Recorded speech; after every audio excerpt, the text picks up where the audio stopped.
La séquence suivante conclut donc que l'on ne peut rien savoir sur la date, l'année ou encore le lieu de naissance de Jésus, chose que nous avons étudiée dans la précédente vidéo. Et la naissance n'est pas le seul domaine où le mystère est quasi total. Les archéologues, les historiens, l'étude scientifique de la Bible ne permettent pas de répondre à tout un tas de questions. Pourquoi ne pouvons-nous rien savoir? Parce qu'il s'est passé du temps entre les événements et la rédaction des évangiles. Il s'est passé du temps entre Jésus et le début du christianisme. Un archéologue dominicain vient affirmer « Le christianisme devient palpable, concret et massif à partir de Constantin ». Cette séquence a un unique objectif, instiller le doute. Elle vient nous dire que les archéologues, les historiens et les spécialistes de la Bible n'arrivent à rien ou presque. C'est un bel aveu. L'Église, pour peu qu'on lui demande, a pourtant des réponses. Cette façon de présenter les choses, c'est comme dire, dans le domaine médical, les mathématiciens, les cuisiniers et les chauffeurs de bus n'ont pas de réponse. Vous n'avez pas pensé à demander à un médecin? Premier argument pour nous faire douter. Il s'est passé beaucoup de temps entre les actions de Jésus et la rédaction des évangiles. Le plus précoce est écrit en 70, tandis que Jésus meurt à 33 ans, d'après la tradition de l'Église. Il faut bien comprendre que ces assertions concernant l'écart entre les événements et la rédaction des évangiles proviennent d'une théorie populaire chez les universitaires majoritairement protestants et catholiques. C'est-à-dire que ce sont des personnes qui n'ont pas d'autorité dans l'Église. Ils sont tous versés dans une pseudo-science appelée critique historique qui croit aux ajouts ultérieurs. C'est pour cela qu'ils disent que Matthieu n'a pas été écrit par Matthieu, Marc n'a pas été écrit par Marc, etc. La réfutation complète serait trop longue à faire ici, mais croyez-vous vraiment que les premières communautés chrétiennes vont rester 40 ans sans rien écrire, composer, organiser en termes de témoignages et de catéchèse? Croyez-vous vraiment que les témoins n'ont pas voulu enseigner sous forme de récits, et que des gens qui avaient en permanence la Bible dans leur vie n'aient jamais pensé à écrire quelques textes? Théorie stupide s'il en est. Aujourd'hui majoritaire dans le monde romain, et qui commence à trouver un écho dans certains milieux modernistes soi-disant orthodoxes. Second argument, il y a du temps entre Jésus et le début du christianisme. Alors l'argument est encore plus stupide que le précédent. Le christianisme débute avec Jésus. On peut choisir plusieurs débuts symboliques. La confession de foi de Pierre dans l'évangile de Matthieu, qui se passe un peu avant la mort du Christ. On peut choisir sa résurrection. On peut choisir la Pentecôte pour axer les choses sur l'Église. Mais cette idée qu'il y a un écart provient de ce qui est déclaré ensuite. On veut nous faire croire que ce qu'a fait Jésus a été profondément changé par l'empereur Constantin. On nous parle du besoin de l'empereur d'une chrétienté visible et triomphante. Il y a ici beaucoup de raccourcis historiques. C'est presque aussi mauvais qu'une vidéo apologétique musulmane. Ce que Constantin change, c'est une seule chose. Il cesse les persécutions et reconnaît le caractère licite du culte chrétien. Ce n'est pas Constantin qui fait du christianisme une religion d'État, mais c'est Théodose, un autre empereur, des décennies plus tard. Ce qui fascine tout le monde, c'est le concile de Nicée, en 325, convoqué par Constantin. Les complotistes du dimanche imaginent donc que la foi chrétienne va être définie, au sens d'inventer, à Nicée, qu'elle sera bien différente de la foi apostolique. Mais c'est faux. Elle va être formulée de façon à offrir une formulation de référence. Constantin agit en politique et veut la paix dans l'Église à cause de la crise arienne, crise provoquée par un prêtre du nom d'Arius qui propose une vue où le Christ serait finalement une sorte de Dieu créé. Constantin permet donc à l'Église de se réunir. Il offre la logistique et les moyens impériaux pour cela. Il veut la paix dans l'Église pour avoir la paix dans l'Empire. Sans crise arienne, il n'y aurait probablement pas eu ce concile.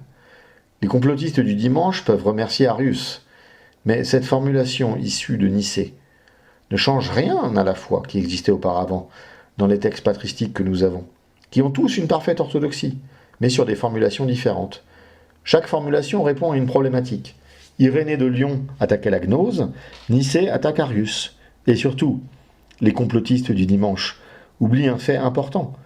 Pourquoi pas de concile avant ? Parce que nous étions persécutés. Réunir 300 évêques en un lieu, c'était courir le risque de perdre 300 évêques à cause des Romains. Donc, on ne peut le faire qu'à partir du moment où nous avons un empereur neutre ou favorable, comme Constantin. Ensuite, en lui donnant un caractère officiel, il est vrai que Constantin a changé une chose.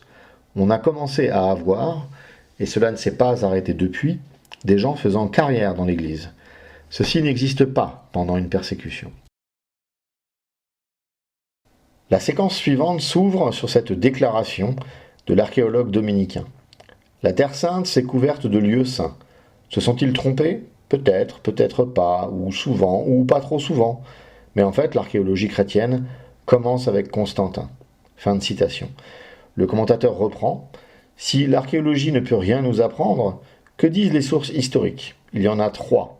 Tout d'abord, les sources canoniques reconnues par l'Église, les 4 évangiles, puis la 60aine d'évangiles apocryphes, officieux, cachés, non reconnus par l'Église, et enfin de très rares textes des historiens de l'Antiquité. Le plus ancien évangile a été écrit 40 ans après la mort de Jésus. Les textes s'inspirent seulement des témoins oculaires. Ce ne sont pas des récits de première main. Pourtant, ils sont reconnus comme sources historiques.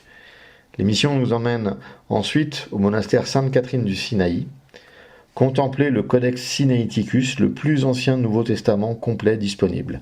Il date de 325 sous l'empereur Constantin. Alors l'archéologie chrétienne commence avec Constantin, nous dit l'émission, comme pour nous dire que le christianisme est inventé à cette époque. Mais encore une fois est passé ici sous silence le fait suivant absolument crucial. Il n'y avait pas, avant Constantin, de possibilité légale de faire quoi que ce soit. Avant, ce sont des persécutions. On ne peut pas organiser de choses véritablement durables lorsqu'on est persécuté. Les autorités romaines détruisaient tout ce qui pouvait s'inscrire dans la pratique du culte chrétien. Pas étonnant de retrouver des artefacts à partir du moment où ils ne sont plus détruits. Ensuite, l'émission revient sur ces fameux évangiles apocryphes.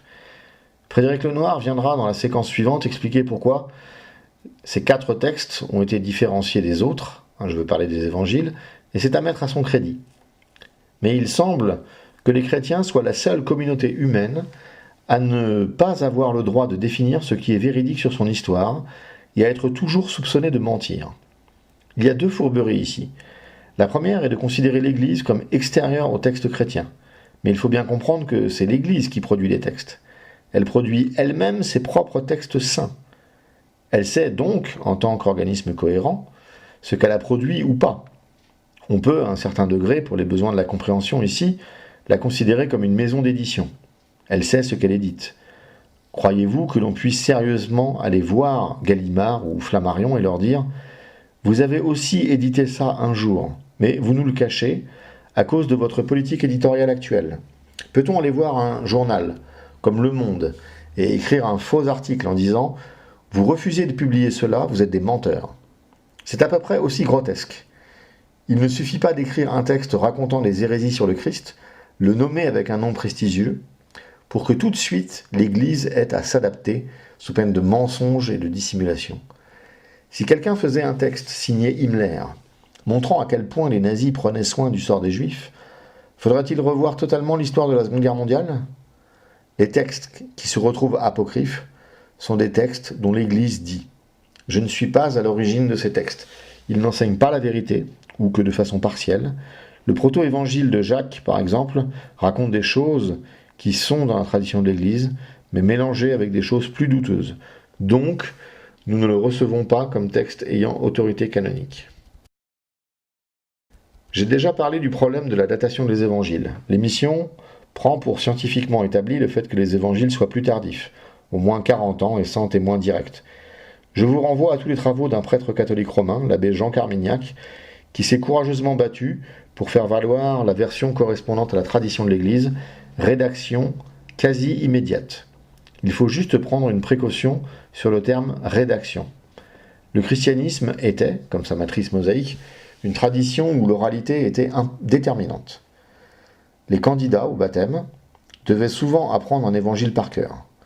Les prêtres et les évêques devaient connaître un certain nombre de psaumes. Saint Jean Chrysostome avait mémorisé entièrement toute la Bible et la connaissait par cœur. Ce n'était pas exceptionnel à son époque. Ainsi, les textes, en tant que support écrit, étaient des supports de mémorisation. L'émission parle ensuite du Codex Sinaiticus, rappelant seulement qu'il date du IVe siècle. Est-ce qu'une édition de 2020 des Fables de La Fontaine prouve que ces poèmes furent écrits en 2020 ? Il y a deux choses qui expliquent qu'on n'a pas de codex plus vieux. Il se conserve mal et a été détruit par les Romains. Mais nous avons beaucoup de fragments. La séquence suivante déclare : il aura fallu 4 siècles pour que l'Église de Rome choisisse les 4 évangiles canoniques. Frédéric Lenoir déclare que ce choix date de la fin du IVe siècle et est dû à 2 raisons. Première raison, ces textes ont toujours été considérés favorablement par la tradition de l'Église. Dès la fin du 1er siècle, ils étaient connus de tous, tandis que les autres textes suscitaient d'incessantes discussions sur leur authenticité. Seconde raison, ils étaient les plus anciens. Le commentateur s'empresse de préciser que certains historiens considèrent ce choix comme arbitraire. Cela laisse de côté des faits importants dans la vie de Jésus. L'ancienneté et le nombre de ces textes apocryphes plaident pour leur étude. Gérald Messadier rappelle que apokryphos en grec signifie non pas faux, mais caché. Le proto-évangile de Jacques est cité en exemple comme un évangile apocryphe particulièrement intéressant. Comme je disais ici, Lenoir est plus honnête que dans d'autres endroits. Je vous avais dit que son positionnement était plus équilibré et empathique envers le christianisme. Il explique pourquoi il est normal que les 4 évangiles canoniques, Matthieu, Marc, Luc et Jean, aient été gardés par la tradition antique et connue de tous. C'est Gérald Messadier qui est chargé de nous glisser la petite musique. Mais, à côté des 4 canoniques, il y a tous les autres. Ceux où l'on peut apprendre que Jésus était marié, avec Marie-Madeleine, qu'il a eu des enfants. Le Christ est l'homme à qui on a le plus volé sa vie. Messadier se sert de l'ambiguïté du terme apocryphe. Il se montre connaisseur du grec. Arius et Nestorius connaissaient aussi le grec, ça ne change rien à leurs erreurs. Un apocryphe est un texte dont le contenu essaie de s'immiscer dans l'Église pour lui faire varier sa doctrine.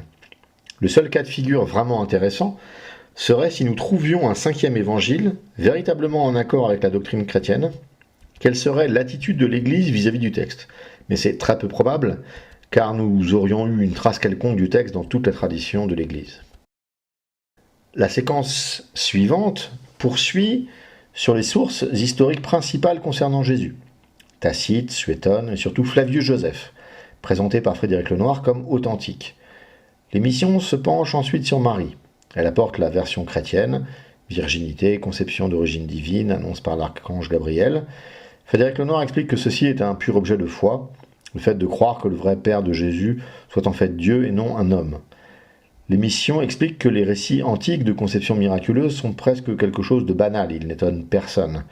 Il y a le même genre de récit dans l'Ancien Testament, et il est très proche de la naissance d'un autre dieu, Zarathustra, fondateur du zoroastrisme, première religion monothéiste, nous dit-on. C'est Gérald Messadier qui en fait le résumé aux ressemblances frappantes. Ensuite, il nous explique la plus probable réalité des choses. Je cite : « Marie était une orpheline qui avait été laissée à la garde du charpentier ou marchand de bois Joseph, qui était souvent en voyage. Il avait eu 6 enfants d'un précédent mariage, 4 garçons et 2 filles. Elle est restée seule à la maison pendant une longue absence de Joseph, qui était allé acheter du bois, avec 4 grands garçons. Je ne vais pas titiller exagérément l'imagination des gens en leur disant « l'inévitable est arrivé ». Fin de citation. Frédéric Lenoir décrit comme plus probable une conception normale avec Joseph ou bien un adultère, expliquant le trouble de Joseph. Je cite l'émission.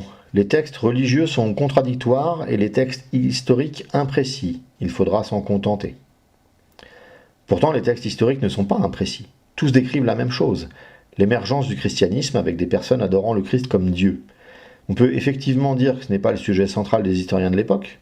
Personne n'a fait un ouvrage complet sur le sujet chez les historiens antiques, mais le fait est répertorié, connu. Ce n'est pas imprécis. Les textes ne sont pas non plus contradictoires, en tout cas dans ce qui a été rapporté dans le reportage. Les textes bibliques ont des contradictions apparentes lorsqu'on les étudie. Et les pères de l'Église se sont fait un devoir et une spécialité de les énumérer et de les résoudre. C'est probablement ce qui fait qu'aujourd'hui on les admire, tandis que les journalistes ont plutôt droit au mépris en général. Frédéric Lenoir déclare « Marie fécondée par le Saint-Esprit, la science historique est impuissante là-dessus, c'est un objet de foi. » La remarque de Lenoir est bonne. Le reportage essaie d'élargir à toutes les conceptions merveilleuses des récits antiques. Il n'en est pas surpris de voir Messadier nous rappeler la proximité de la naissance de Jésus avec ce qui est décrit pour Zarathustra. Le but des tenants de l'ésotérisme est de nous faire penser que toutes les traditions convergent en un lieu secret, connu de quelques initiés. On veut nous faire croire qu'elles divergent superficiellement et convergent après étude et comparaison. Or, les religions convergent superficiellement. Une comparaison frivole va trouver beaucoup de points communs entre les diverses religions. Mais si on étudie, on voit que les religions divergent profondément. De plus, les textes extrêmes orientaux ne sont jamais soumis aux fourches caudines de la critique historique. Seule la Bible doit se justifier de tout, en permanence. Tous ces textes hindouistes, nous ne savons pas vraiment de quand ils datent. Qui les a écrits? Cette naissance très christique de Zarathustra, rien ne nous permet d'affirmer que le texte qui en fait la description n'est pas postérieur au Nouveau Testament. N'y a-t-il pas eu des ajouts théologiques dans ces textes? Ne serait-ce que pour gêner le christianisme? Nous attendons des preuves solides, étayées par des démonstrations irréfutables. Cela pourrait être un plagiat. Seule l'Église, et la synagogue aussi la plupart du temps, peut se prévaloir de sa capacité à produire une frise chronologique de sa propre existence. Messadier ensuite suggère que Marie, restée seule avec 4 grands garçons, en l'absence de Joseph, ne soit pas tombée enceinte par l'action du Saint-Esprit. Pour les chrétiens, la façon dont ils l'exposent est une insulte ignoble. Heureusement, la beauté ne se dégrade pas lorsque les gens sont incapables de la saisir. Heureusement, la pureté ne se dégrade pas lorsque les gens ne savent pas la reconnaître. Heureusement, la sainteté ne se dégrade pas lorsque les gens ne savent pas l'apprécier. Plus personne ne parlera de Gérald Messadier d'ici quelques années, alors que nos paroisses continueront à chanter Marie à chaque office. C'est la plus grande revanche de la beauté, de la pureté et de la sainteté. Le noir est moins glauque, mais tout aussi violent dans son rationalisme. Il plaide pour un Joseph père biologique ou pour un adultère. Même si l'émission nous emmène chez Zarathustra, c'est dans l'Ancien Testament qu'il faut rester. Les Juifs attendaient un Messie selon les catégories de leur religion, pas selon les catégories des cultes idolâtres sataniques étrangers. Et les plus instruits d'entre eux savaient que l'Ancien Testament est familier des récits de conception absolument stupéfiants. Sarah, enceinte à 90 ans. La tradition orale d'Israël ajoute qu'elle n'avait pas d'utérus. Cette naissance ne pouvait pas avoir lieu. Elle a défié toutes les règles de la nature. Ces femmes jeunes et stériles qui enfantent, tout de même Rebecca, Anna. La conception du Messie dans une optique juive ne pouvait pas ne pas être au-delà de la nature. Le contraire eût été incroyable. On aurait aimé aussi entendre ça dans l'émission plutôt que le lénifiant discours rationaliste qui réduit Dieu, créateur de la vie, du monde, de son infinie complexité, à être incapable de susciter un enfant dans une matrice féminine. Quelle pauvre vision de Dieu.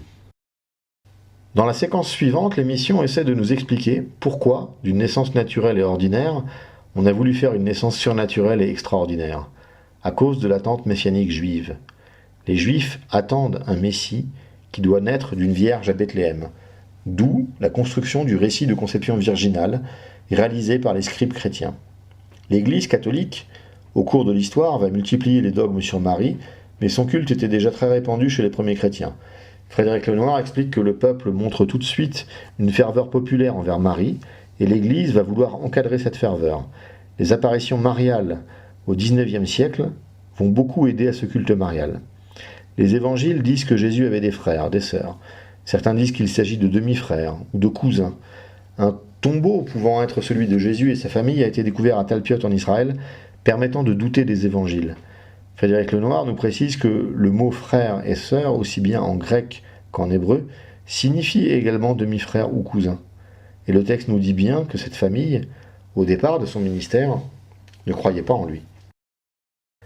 Les Juifs attendaient un Messie qui viendrait de Bethléem et serait enfanté d'une vierge. Alors, il parle ici de la prophétie de Michée pour Bethléem et de la prophétie d'Isaïe pour la virginité de la mère au chapitre 7 du livre d'Isaïe.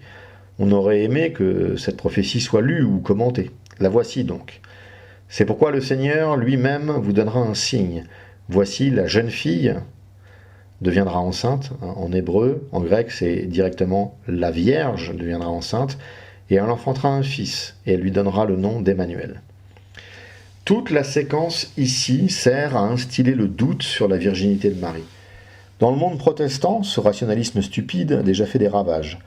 Les gens, incapables de lire les Écritures, disent qu'ils veulent bien admettre une conception virginale pour le Christ. Mais celui-ci, ayant des frères et des sœurs, la virginité de Marie est vue comme temporaire. Dans sa sagesse, l'Église avait prévu cet écueil et chante Marie vierge avant, pendant et après la naissance de son fils. Quelle est la tradition de l'Église ?